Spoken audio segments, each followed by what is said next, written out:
بسم اللہ الرحمن الرحیم۔ السلام علیکم۔ ایک گاؤں میں ایک نیک خاتون اتنی سخی تھی، اس نے لوگوں کے لیے مہمان خانہ بنوایا۔ ایک گاؤں میں ایک نیک خاتون رہتی تھی، وہ بہت زیادہ سخی تھی۔ وہ اتنی نیک دل، اتنی مہمان نواز اور اس قدر غریبوں پر خرچ کرنے والی تھی کہ لوگ اسے حاتم تائی کی بیٹی کہتے تھے۔ وہ گاؤں سڑک کے قریب ہی تھا۔ پہلے تو کوئی مستقل بس اسٹاپ نہ تھا، مگر دیہاتی لوگوں کی آمد و رفت کی وجہ سے آہستہ آہستہ سڑک کے اوپر بس اسٹاپ بن گیا۔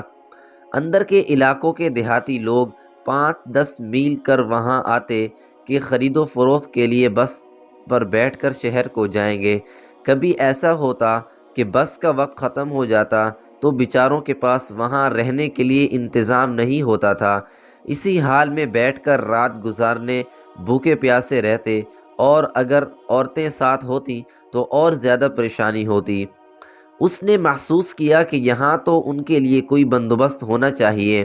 چنانچہ اس نے اپنے خاوند سے کہا کہ کیوں نہ ہم لوگوں کی سہولت کے لیے ایک مہمان خانہ بنوا دیں، تاکہ وہ لوگ جو رات کو آگے یا پیچھے نہیں جا سکتے وہ آسانی سے رات گزار سکیں، اور وہ اگلے دن اپنے کام کے لیے روانہ ہو جایا کریں گے۔ خاوند کو یہ بات پسند آئی، چنانچہ اس نے مہمان خانہ بنوایا اور ایک آدمی رکھ کر ان کے لیے کھانا پکانے کا بندوبست کر دیا۔ اب لوگ آنے جانے لگے۔ جو آگے پیچھے نہیں جا سکتے تھے وہ رات کے وقت وہیں سے کھانا کھاتے اور آرام سے سو جاتے، پھر رات گزار کر اپنے کام کے لیے چلے جاتے۔ پھر کسی خیر خواہ نے اس کے خاوند کو یہ مشورہ دیا کہ آپ کی بیوی تو آپ کو کنگال کر دے گی، روزانہ اتنا اتنا کھانا پکتا ہے اور فالتو لوگ آ کر کھا جاتے ہیں، ایسی سخاوت کا کیا فائدہ؟ جب دوستوں نے خاوند کو بار بار مشورہ دیا تو خاوند کے دل میں بھی یہ بات آ گئی کہ بھائی یہ تو واقعی لوگوں نے تماشا بنا لیا ہے۔ چنانچہ اس نے ایک دن فیصلہ کر لیا کہ مہمان خانہ بند کر دیا جائے۔ بیوی کو پتہ چلا تو وہ پریشان ہوئی کہ جب پروردگار نے ہمیں اتنی زمینیں دی تھیں کہ ہماری اپنی گندم سے ہی روٹی بنتی تھی اور سارا سال مہمان نوازی کا ثواب ملتا تھا، اب یہ نیکی کا ذریعہ بند ہو جائے گا۔ لیکن جب خاوند نے کہہ دیا تو بیوی خاموش ہو گئی۔ نیک بیویاں پھر بات کرنے کے لیے موقع ڈھونڈا کرتی ہیں، جھگڑے نہیں کیا کرتی۔ چنانچہ وہ موقع کی تلاش میں رہی۔ ایک دن خاوند سے کہنے لگی کہ آج میری طبیعت کچھ اداس سی ہے، گھر میں رہ رہ کر تنگ سی آ گئی ہوں، کیوں نہ زمینوں سے ذرا ہو آؤں۔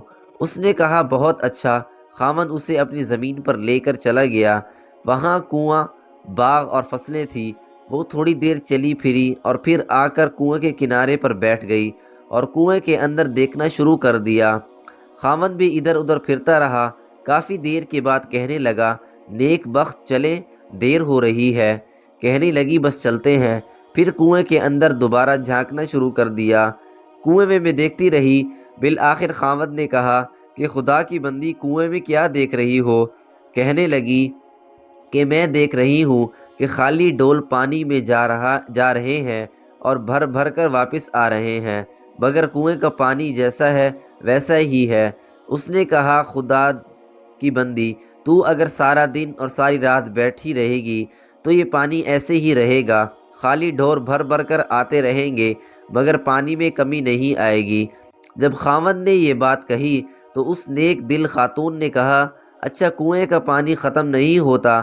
اس نے کہا کہ واقعی کنویں کا پانی ختم نہیں ہوتا۔ یہ سن کر وہ کہنے لگی اللہ نے ہمارے گھر کے اندر بھی ایک کنواں جاری کیا تھا، لوگ خالی پیٹ آتے تھے اور پیٹ کا ڈول بھر کے جاتے تھے، تمہیں کیوں ڈر ہوا کہ اللہ تعالیٰ تمہارے اس کنویں کے پانی کو کم کر دیں گے؟ بیوی کی بات سن کر خاوند کے دل پر ایسی چوٹ پڑی کہ کہنے لگا کہ میں مہمان خانے کو دوبارہ جاری کرتا ہوں۔ چنانچہ وہ خاتون جب تک زندہ رہی اس علاقے میں وہ مہمان خانہ اسی طرح جاری رہا۔ دوستو، امید ہے آج کی ویڈیو آپ کو اچھی لگی ہوگی۔ اگر ویڈیو اچھی لگی ہو تو لائک، کامنٹ اور شیئر کریں، اور ہمارے یوٹیوب چینل علمی وائس کو سبسکرائب کریں تاکہ نیو آنے والی ویڈیو کا نوٹیفیکیشن آپ تک بر وقت پہنچ سکے۔ اسی کے ساتھ ہی میں آپ سے اجازت چاہوں گا۔ ملتے ہیں نیکسٹ ویڈیو میں ایک دلچسپ اور سبق آموز واقعے کے ساتھ۔ تب تک کے لیے اللہ حافظ۔